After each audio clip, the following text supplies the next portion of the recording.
என்னோடய பேர் திலீபன் ராஜா. நான் உசிலம்பட்டிலேருந்து வந்திருக்கேன். மைக்கை கிட்ட படிங்க.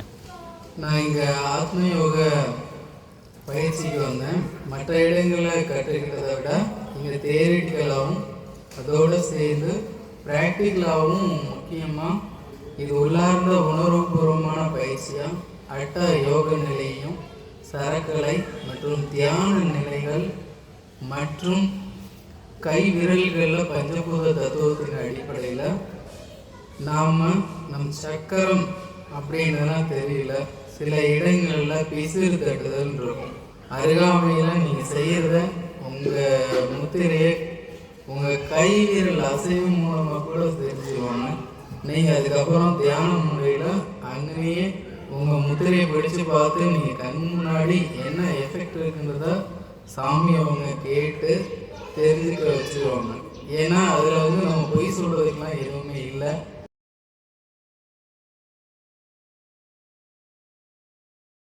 எனக்கு முதல் பயிற்சியில் சும்மா ஒரு ஜஸ்ட் என்ன சொல்லுவாங்க, ரிகர்சல் சொல்லுவாங்க. ஒரு முன்னோட்டத்திலேயே சில இதாக நம்ம புரிஞ்சுக்கிற முடிஞ்சது.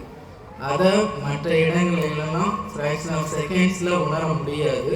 ஆனால் சாமிக்கிட்ட அந்த ஃப்ராக்ஷன் ஆஃப் செகண்ட்ஸில் நம்ம ஆக்னாவில் உணர செய்து நெற்றிக்குள்ளே நம்மளோட பார்வை நீ செலுத்திக்க அப்படின்னு சொல்லி பார்க்க சொல்லும்போது அந்த உணர்வுபூர்வமான விஷயங்களில் நம்ம உடலில் திரைகள், அந்த திரைகள் நம்மளுக்கு வெளியிருக்கும் விளையாடுன்ற அவசியம்லாம் இல்லை.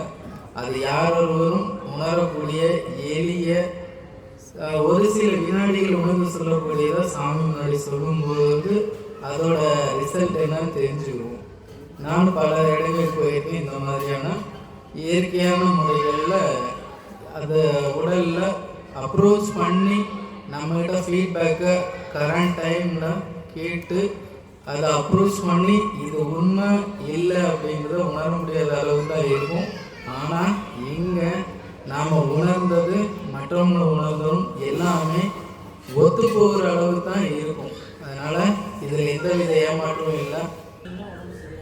எனக்கு இந்த உணர்வுபூர்வமான இந்த அட்டாங்க யோக நிலை, சரக்கலை பயிற்சி, உணவு முறை, அப்புறம் பலவிதமான தியான முறைகளை இயற்கையாக சொல்லிக் கொடுத்துட்டாங்க. அது உணர்வுபூர்வமாக பஞ்சபூதங்கள் அடிப்படையில் பஞ்சபூதங்கள் அண்ட உடல் பிண்டத்திலிருந்து அண்டத்தின் நிலையிலேருந்து பூமியில் என்னென்ன நிலையில் இருக்குது வண்ணங்கள், இதன் மூலமாக எல்லாத்தையும் உணர வச்சுருக்காங்க.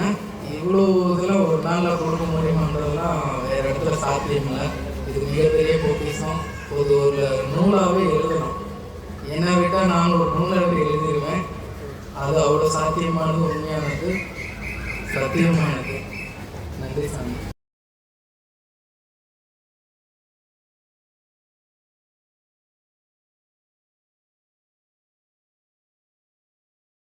वीडियोस बनाने हैं, फिल्मोरा है ना।